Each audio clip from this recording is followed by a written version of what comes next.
자, 조금 쉬셨나요? 자, 보겠습니다. 우리 잠깐만 문제를 좀 풀어볼까 합니다. 192쪽을 볼게요. 192. 거기 이제 바이어스 문제가 몇 개 안 나오긴 했는데, 자, 8번부터 보겠습니다.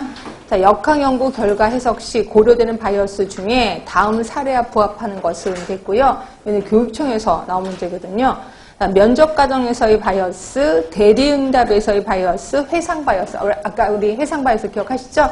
이거는 선택이 아니라 정보 바이어스였죠. 그래서 대상자로 하여금 정보를 얻어내는 과정에서 바이어스가 생긴다. 그래서 답은 2번인 거고요. 그 다음에 9번 보세요. 자, 9번 보시면 특별한 중재를 받지 않아도 연구에 참여함으로써 행동의 변화를 유발하고 요인 자체의 변화를 가져오게 된다. 했던 거 기억하시죠? 이거 어디서 일어난다고 했어요? 코호트 연구에서 일어나는 거. 호선 효과. 그렇죠? 자, 그러면 10번. 요게 이제 말이 많은 문제였거든요. 자, 다음은 중 자살에 대한 조사 연구를 실시하는 경우에 확률 표본을 추출해서 자살 경험자에게 직접 조사를 했다. 자, 보세요. 자살에 대한 조사 연구야. 그럼 어떻게 해야 돼? 자살한 사람을 신경 써야 되겠죠. 그렇죠? 그런데 자살 경험자에게 물어본 거예요. 근데 자살한 사람한테는 물어볼 수 있어 없어? 이미 돌아가셨으니까 물어볼 수 없는 거죠. 그래서 이거는 무응답 바이어스고, 근데 솔직히 여기에 보기 중에 선택적 생존 바이어스가 있다면 그걸 답으로 하셔야 됩니다. 왜냐면 살아있는 사람에게만 한 거잖아요. 그래서 선택적 생존 바이어스가 있다면 그걸 답으로 하셔야 되는데 답이 없으니까 그랑 비슷한 무응답 바이어스, 대답을 할 수 없다는 거죠. 그래서 답을 2번으로 하시는 게 좋을 것 같고요. 그 다음에 11번 같은 경우는 제가 이제 말씀드리지 않은 건데, 자, 조기에 발견돼서 임상적인 질병 발생 시 발견될 때보다 생존기간이 길어 보이는 바이어스, 이걸 우리 조기 발견 바이어스라고 해서 답은 3번이거든요. 그러니까 이런 거죠. 진단의 시기를 앞당김으로써 검진을 받는 사람에게 생존율이 높아 보이게 되는 거야. 그러니까 그러니까 이런 거 있잖아. 암도 두 가지가 있어요. 진행률이 늦은 암이 있고요. 진행이 빠른 암이 있단 말이에요. 진행이 빠른 암. 예를 들어 진행이 늦은 암 대표적인 게 뭐가 있죠? 갑상선암. 그러니까 갑상선암 같은 경우에는 내가 조기 진단을 그냥 받았어. 진단을 받은 거야. 그래서 갑상선암이래. 그러면 그다음부터 이제 관리하나요? 근데 솔직히 관리하네요. 내 의사들은 그냥 지켜봅시다 이렇게 얘기해.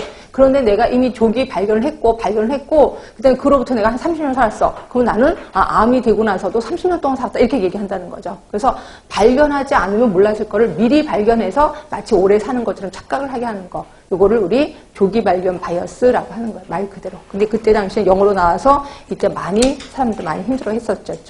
이렇게 있고. 그 다음에 아까 계산하는 거 있다 그랬잖아요. 그 계산하는 거 마저 하고 갑시다.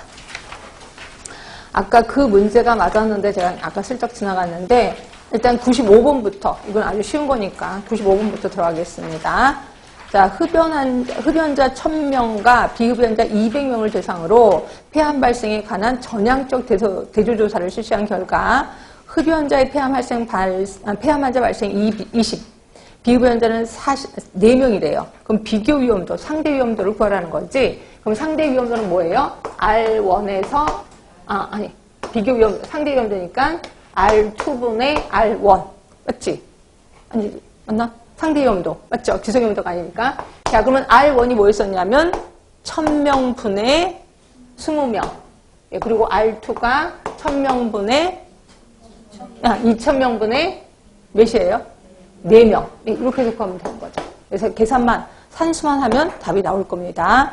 자, 그래서 답은 4번이었고요. 자, 그 다음에, 답이 4번이 맞지? 자, 그 다음에 102번으로 가세요. 102번.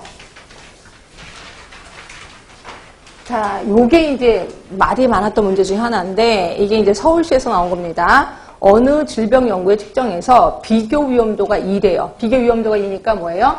R2분의 R1이 2란 말이에요. 2. 그렇죠? 2 했을 때 기속 위험도를 해석하는 것으로 가장 알맞는 것은 이렇게 나왔어. 그럼 우리 기속 위험도를 뭘로 봤었냐면 R1에서 R2를 빼는 게 기속 위험도랐단 말이에요. 그러면 얘가 2면 뭘로 잡을까? 얘가 2라고 잡고 얘가 1로 잡으면. 그렇죠? 그럼 얘는 2에서 1을 뺀 거지. 그럼 1이라고 보겠네 라고 생각하잖아요. 그래서 답은 그러면 기속 위험도는 1, 0.1 또는 10%다. 그래서 답을 3번이라고 하지. AR. 그러니까 기속 위험도는 1 또는 100%이다 라고 해서 답을 3번으로 해야 되는데 뜬금없이 답은 2번이에요. 그럼 이게 왜 그래요? 라고 했는데 아까 혹시 기억나세요? 기소위험도를 기소위험 100분율로 생각하기도 한다 라고 했잖아요. 근데 잠깐 보세요. 요걸 2하고 1로 잡고 그럼 답이 2야. 근데 4하고 2로 잡는 경우도 있지. 그러면 얘가 2 똑같죠? 그럼 4하고 2일 때는 기소위험도는 어떻게 돼요? 4하고 2면 2가 되는 거예요. 그럼 또 여기를 6하고 3으로 잡읍시다. 그럼 2가 똑같이 돼. 그럼 여기서는 6 빼기 3 하면 또 3이 되는 거야. 그러니까 계속해서 기소위험들은 수치가 늘어날 수밖에 없는 거예요. 그렇죠? 그래서 이럴 때는 기소위험 100분율로 하면 딱 똑같아집니다. 자, 기소위험 100분율을 볼게요. 아까 기소위험도나 기소위험 100분이랑 똑같이 취급하는 학자들도 있다라고 표현했었잖아요.